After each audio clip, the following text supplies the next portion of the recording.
भूतिया घटना जब नॉर्मल लोगों के साथ घट जाए तो कई बार ऐसी चीज़ों से बहुत आसानी से हम निजात पा लेते हैं, तो कई बार हम उसमें उलझ कर रह जाते हैं।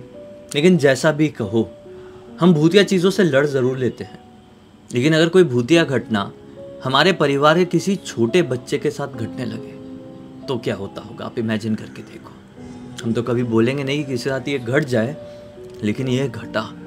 कोल्हापुर में रहने वाले एक परिवार ने अपने बच्चे के साथ होता हुआ कुछ ऐसा फेस किया जिसकी कहानी आज आप सुनेंगे तो ऊपर से नीचे तक कांप कर रह जाएंगे। बिना देरी किए आइए डायरेक्टली जिया से जानते हैं कि क्या कुछ हुआ था। ये जो घटना घटी थी ना, आज से 5 साल पहले घटी थी।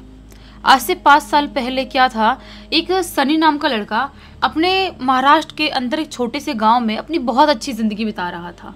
उसकी शादी नहीं हुई थी, अच्छा खासा यंग था। उसके घर पे उसके भाई भाभी, उनके बच्चे, उसकी बहन, माता पिता सब रहा करते थे।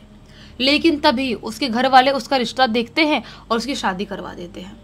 उसकी शादी करवाते हैं। शादी के बाद भी वो जॉब नहीं कर रहा था शादी से पहले, लेकिन शादी के बाद उसकी जॉब लग जाती है और अपने गांव के पास वाले शहर में ही वो जॉब वॉब करने लगता है। लेकिन तभी उसकी बीवी जो थी वो प्रेग्नेंट हो जाती है।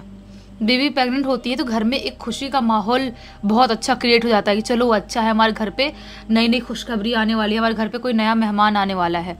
लेकिन तभी अचानक से उसको क्या खबर मिलती है कि मेरा ट्रांसफ़र हो गया है, मेरे जॉब का ट्रांसफ़र हो गया है कोल्हापुर में, और कोल्हापुर में मुझे जाना ही पड़ेगा।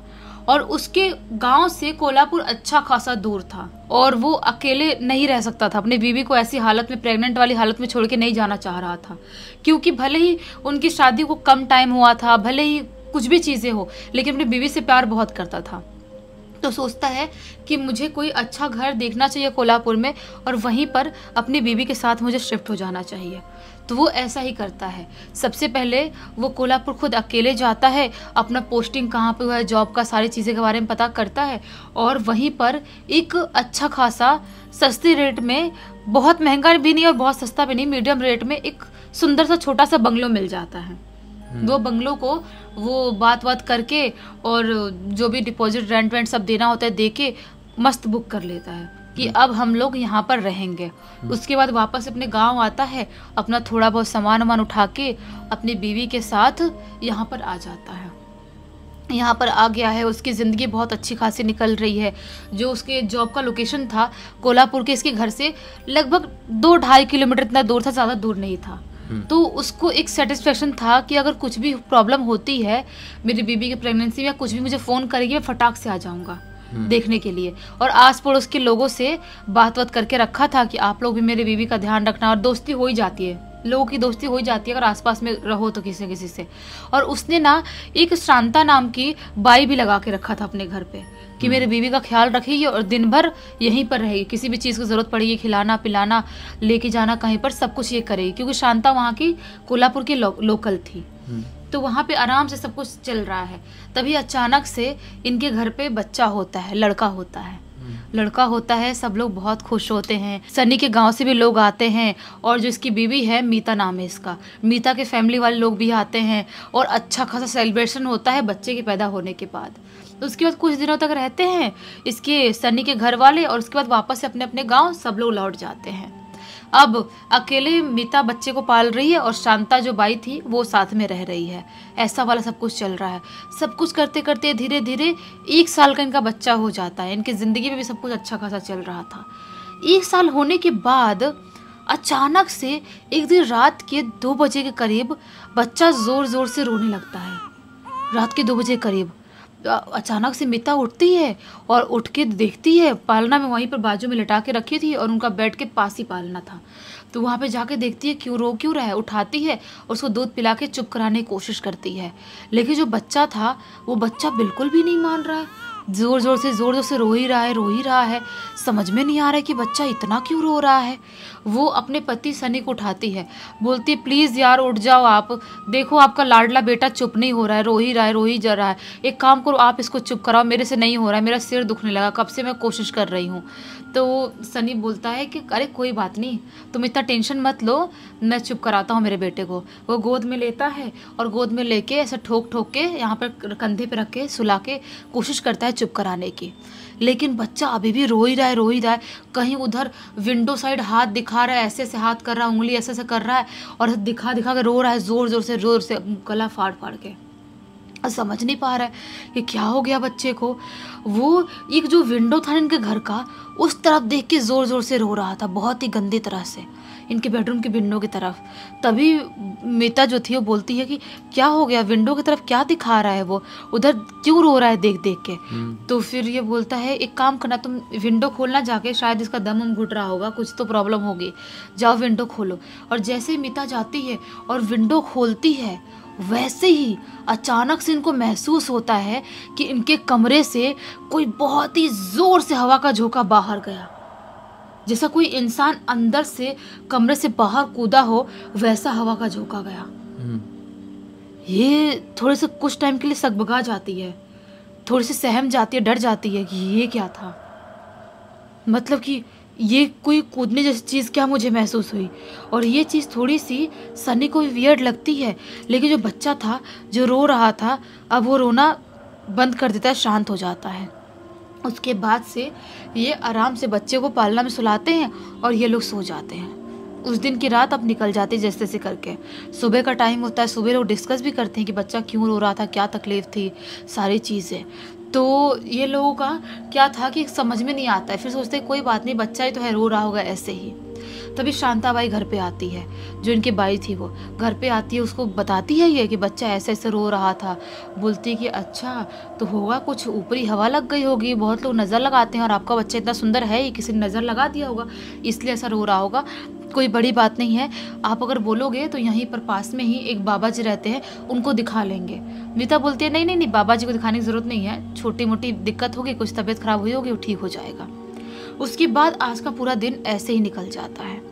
वापस से रात के टाइम में, जैसे कि दूसरी रात ये नहीं सोया था, तो ये आज जल्दी ही बच्चा सो जाता है और ये लोग भी, मीता और सनी भी जल्दी ही सो जाते हैं। वापस से रात के 3 बजे बच्चे की जोर जोर से रोने की आवाज़ सुनाई देने लगती है। वापस इनकी आँख खुलती है, घबरा के उठते, क्या हो गया, बच्चा रोज़ आधी रात में उठ के ऐसा क्यों रो रहा है। इस बार देखते तो क्या पाते हैं कि इनके रूम में जो कबाड़ रखा हुआ है, उस कबाड़ की तरफ ऐसे उंगली दिखा दिखा के, उधर ही मुंह कर करके, आंख बड़ी बड़ी करके रो रहा है जोर जोर से। उंगली दिखा के, इतना छोटा बच्चा ऐसे उंगली दिखा के रो रहा है। ये समझ नहीं पा रहे क्या प्रॉब्लम है, बहुत शांत करवाने की कोशिश कर रहे हैं, चुप करवाने की कोशिश कर रहे हैं, लेकिन चुप ही नहीं करवा पा रहे हैं। रात भर बैठे बैठे चुप कराते कराते बच्चा रो रो के उसके गले से अजीब सी आवाज़ निकलने, इतना रो रहा है वो। तो पूरी रात ये लोग निकाल देते हैं और जैसे ही सुबह का टाइम होता है, सुबह होते से ही बच्चे को ये लोग डॉक्टर के पास लेके जाते हैं। कोई अंदर कोई तकलीफ़ तो नहीं है जो बच्चा इतना ज़्यादा रो रहा है। डॉक्टर के पास लेके जाते हैं, डॉक्टर पूरा चेक वेक करता है, सब कुछ जांच करता है, लेकिन बच्चे को कोई भी प्रॉब्लम नहीं निकलती है। डॉक्टर बोलता है कि नहीं, कोई भी तकलीफ़ नहीं है, आप लोग को क्यों ऐसा लग रहा था, हो सकता है कि ऐसे रो रहा हो, कभी कभी बच्चों का मूड ऐसे ही रहता होता है, रोने का तो रो देते हैं, कोई बड़ी बात नहीं, आप ले जाओ। तो ये लोग घर पे लेके आते हैं। उसके बाद 10 साढ़े 10 बजे करीब सनी अपने ऑफिस चले जाता है। उसके बाद घर पे बचती है मीता और छोटा सा बच्चा। तभी शांता भी इनकी काम वाली घर पे आती है। काम वाली घर पे आती है और झाड़ू पोछा ओछा करती है और उसके बाद बोलती है कि मेम साहब, आपके ना रूम के जो अलमारी पे ना मैंने अपना एक सामान रखा था और मैं 2 दिन से भूल रही हूँ ले जाने के लिए, वो वहीं पर होगा ना। तो मीता बोलती है कौन सा सामान, मैंने तो नहीं देखी। तो बोलती है ये शांता कि मैंने काम करते करते ना अपना झोला उस पर ऊपर ही रख दी थी, एक काम करती हूँ मैं लेके आती हूँ, आप तब तक बेटे को संभालो। वो बच्चे को संभालती थी शांता भी, तो ये मीता लेके बच्चे को गोदी में ऐसे खिलाने लगती है। तभी जो शांता थी वो उसकी अलमारी के ऊपर से वो झोला लेके आती है, झोला लेके आती है और उसके अंदर से निकालती है एक इतनी बड़ी मूर्ति, जो मूर्ति ना एक छोटे से बच्चे की थी। बच्चे की मूर्ति? बच्चे की मूर्ति। अच्छा। उस चीज़ को देख के थोड़ी सी अजीब सा लगता है मीता को। बोलती है कि ये कैसी मूर्ति है, एकदम रियल लग रही है, ये तो ऐसा लग रहा है कोई जीता जाता जागता बच्चा, उसको ऐसे टच करेंगे वो रो देगा या कुछ बोल देगा। अच्छा। ऐसी ये मूर्ति दिखाई दे रही है। तो बोलती है शांता, हाँ मेम साहब, जब मैंने इसको देखी थी ना तो मुझे भी ऐसा ही लगा था, मुझे इतना अच्छा लगा था कि मैंने फटाक से ख़रीद ली थी। और ये ना मूर्ति मुझे सिर्फ ना 20 रुपये में मिली थी। 20 रुपये में मूर्ति? हाँ। तो ये बोलती 20 रुपये में इतनी सुंदर, इतनी रियल मूर्ति सिर्फ 20 रुपये में कैसे मिल सकती है? शांता बोलती है हाँ मेम साहब, जो अपना वो है ना अपना चौक यहाँ का, उसके रोड के पास एक आदमी है बुढ़ा सा, जो पुराने पुराने एंटिक पीस और एंटिक मूर्तियाँ बेचता है, उसके पास ही ये मूर्ति रखी हुई थी। मैं गई, मुझे दिखा, मुझे बहुत सुंदर लगा। मेरे घर पे भी छोटा सा बच्चा है ना, आपको पता है 4-5 साल का, तो वो खेलेगा, मैंने इसीलिए ख़रीद ली थी। और मैं यहीं पर भूल गई थी, 2 दिन से लेके नहीं जा पा रही थी। अभी कल मेरे बेटे का बर्थडे है तो मैं उसको गिफ्ट दूंगी ये।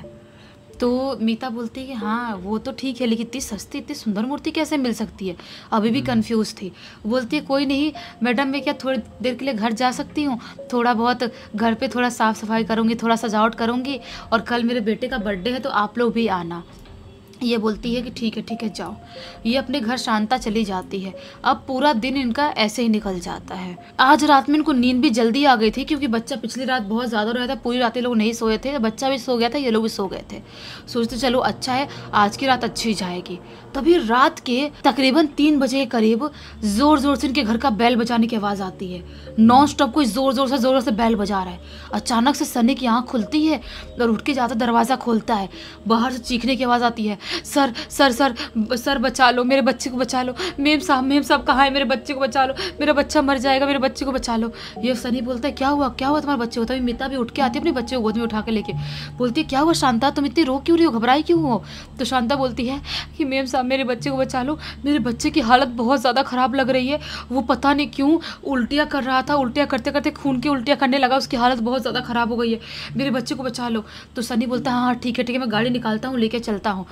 सनी मीता को बोलता है अपने बेटे का ख्याल रखना, मैं गाड़ी लेके शांता के घर जाता हूँ।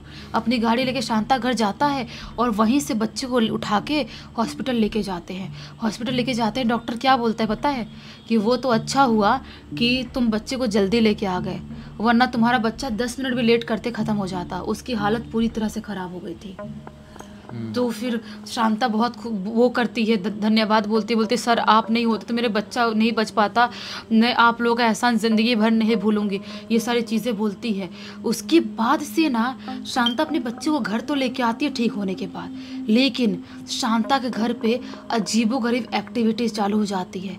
रोज़ आधी रात के टाइम में उठ के उसका बच्चा ज़ोर ज़ोर से रोने लगा था, और सेम टू सेम यही हरकतें इनके मीता और सनी के घर पे हो रही है। इनका बच्चा भी रोज़ रात के कभी 2 बजे कभी 3 बजे उठ के ज़ोर ज़ोर से ऐसे उंगली दिखा रहा है कहीं पे और चिल्ला चिल्ला के रो रहा है। इनके बच्चे की भी हालत ख़राब हो रही है, इनके बच्चा भी एकदम कमज़ोर सा होता जा रहा है। समझ में नहीं आ रहा है कि ये सब चीज़ें क्या हो रही है। रात के टाइम पे अजीबोगरीब बाहर से कुछ, कभी विंडो पीटने की, कभी किसी घुर्राने की, कभी किसी चीखने की, ऐसी ऐसी आवाज़ें आ रही इनके घर के बाहर से सनी और मीता के। ये समझ नहीं पा रहे कि हो क्या रहा है।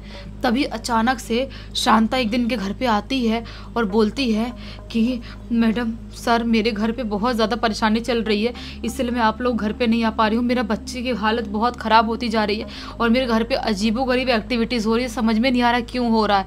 ये लोग बताते एक्टिविटीज़ तो हमारे घर पे भी हो रही है, क्या प्रॉब्लम कुछ समझ में नहीं आ रहा है। तो बोलती है शांता एक काम करते हैं, मेरे पहचान में एक तांत्रिक बाबा है, उनको घर पे बुलाते हैं और उनको सब कुछ दिखाने की कोशिश करते हैं। ये लोग बोलते हैं कि हाँ ठीक है, हम मानते तो नहीं ये सब चीज़ें, लेकिन ठीक है तुम बुला लो, बुला के दिखा देते हैं, अपने बच्चे के लिए हम कुछ भी कर सकते हैं। शांता सबसे पहले तांत्रिक इनके घर पे बुलाती है। तांत्रिक इनके घर पे घुसते से ही अजीब सा कांपने लगता है, अजीब सा कांपने लगता है। बोलता है कि ये कैसे हो सकता है, वो आपके घर में कैसे आ सकता है। ये लोग बोलते कौन हमारे घर में। तांत्रिक बोलता है वो इतना बड़ा शैतान है कि समझ लो वो शैतानों का शैतान है, उससे बड़ा शैतान इस दुनिया में कोई नहीं हो सकता। इतना बड़ा राक्षस से जो भी बोलना है आपको वो बोलो, वो इतना भयानक है कि अगर उसकी परछाई भी किसी घर में पड़ गई तो वो घर पूरी तरह से बर्बाद हो जाता है। वो तो आपके घर में पूरी 2 रात रहा था।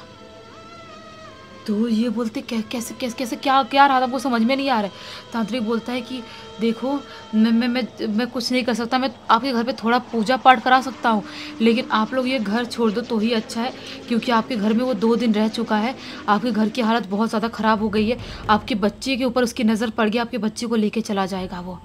उसको ऐसे नाजुक खून और ऐसे मासूम बच्चे और ऐसी चीज़ें उसको अच्छी लगती है। तो इसीलिए आप लोग ये घर छोड़ दो तो ही अच्छा होगा। ये लोग बोलते हैं हाँ हाँ ठीक है, लेकिन क्या प्रॉब्लम है, आप पूजा पाठ तो करवा दो। तांत्रिक बाबा पूजा पाठ करवाते हैं, उसके बाद शांता के घर में जाते हैं। शांता के घर में ऐसे जाते हैं और उसके अंदर बेडरूम में एंटर करने से पहले ही तांत्रिक बाबा जोर जोर से कांपने लगते हैं। बोलते कि नहीं, मैं यहाँ कुछ नहीं कर सकता, मैं यहाँ पर मैं ख़त्म हो जाऊँगा। अगर मैं तुम्हारे घर में एंटर भी किया मैं ख़त्म हो जाऊँगा। यहाँ पर वो है, अभी भी वो वहाँ पर है और बहुत ही बुरी तरह से तुम्हारे घर में है, तुम सबको मार डालेगा वो। अगर तुम्हारी भलाई चाहते हो तो जल्द से जल्द ये घर छोड़ दो, या तो किसी बड़े बाबा को, तांत्रिक को, पंडित को बुला के इस घर में अनुष्ठान कराओ। मैं कुछ नहीं बोल सकता। तुम कुछ लेके आई हो क्या इस घर में? कुछ अलग चीज़ हुई कि क्या इस घर में? तुम याद करो। बोलती है शांता कि हाँ हाँ बाबा जी, मैंने एक छोटी सी मूर्ति खरीद के लाई थी, उसके बाद से ही कुछ एक्टिविटीज़ मेम साहब घर में भी हो रही है और मेरे घर में भी हो रही है। बाबा बोलते क्या तुम वो मूर्ति मुझे दूर से दिखा सकती हो? शांता बोलती है कि हाँ हाँ दिखा सकती हूँ। वो मूर्ति निकालती है अपनी अलमारी से और जैसे उसको बाबा जी देखते हैं ज़ोर से चीख देते हैं। बोलते कि नहीं, बिल्कुल भी जो मैंने सोचा था वही हो रहा है। इस मूर्ति को जल्द से जल्द अपने घर से बाहर फेंको और जितनी जल्दी हो सके तुम लोग किसी बड़े मंदिर में जाओ, पूजा अनुष्ठान कराओ और इस घर को, उस घर में जो भी सामान, पूरे सामान के साथ इस घर को छोड़ दो। कोई भी सामान इस घर के तुम्हारे साथ नहीं जाना चाहिए। एक इस घर का कपड़ा तक नहीं जाना चाहिए। नया कपड़े खरीद के, नया कपड़ा पहन के निकलो इस घर से, क्योंकि ये खतरा बहुत ही ज़्यादा भयानक है।